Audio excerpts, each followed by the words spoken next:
श्री ब्रह्मचैतन्य गोंदवलेकर महाराज प्रवचन 6 एप्रिल. संत हे चालते बोलते देवच आहेत.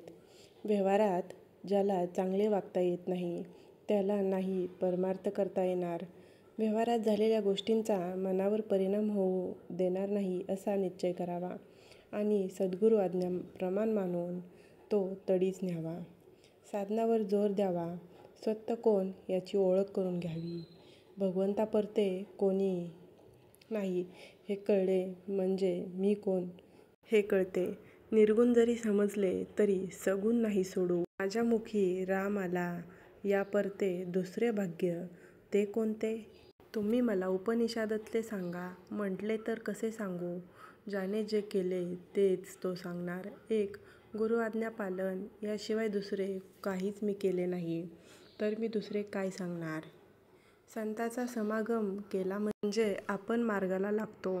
आपण साधूला व्यवहारात आणतो आणि नंतर तो आपल्याशी व्यवहाराने वागला म्हणजे त्याच्याजवळ समता नाही म्हणून उलट ओरड करतो.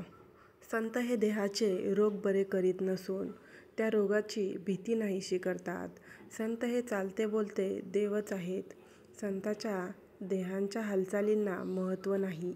भगवंताचे नाम सिद्ध करून देणे हाच संतांचा जगावर सर्वात मोठा उपकार होय.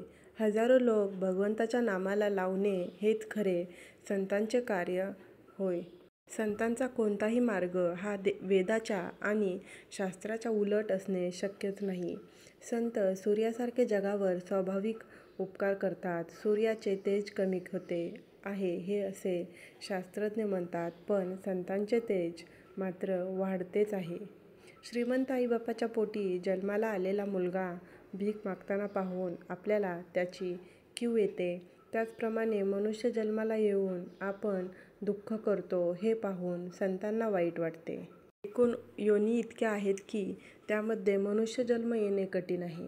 मनुष्य जन्म येऊन भगवंताची प्राप्ती झाली नाही तर जीवाचे फार नुकसान आहे. म्हणून अत्यंत चिकाटीने संतांचा समागम करावा. त्यांची कृपा प्राप्त करून घ्यावी. संतांनी जो मार्ग आखला त्यावर डोळे मिटून जावे. पडण्याची अडखळण्याची भीतीच नाही. आपण प्रपंचात इतके खोल जातो की संतांची हाक ऐकूच येत नाही. ती ऐकू येईल इतक्या तरी अंतरावर असावे. संत वचनावर विश्वास ठेवूया म्हणजे भगवंत प्रेम लागलेच. ते लागल्यावर विषयी प्रेम कमी होईल. म्हणून संतांची संगत करणे एवढे जरी केले तरी कल्याणच होईल. बोधवाक्य संत संगती आणि नामस्मरण यानेच भगवंत प्रेम येईल.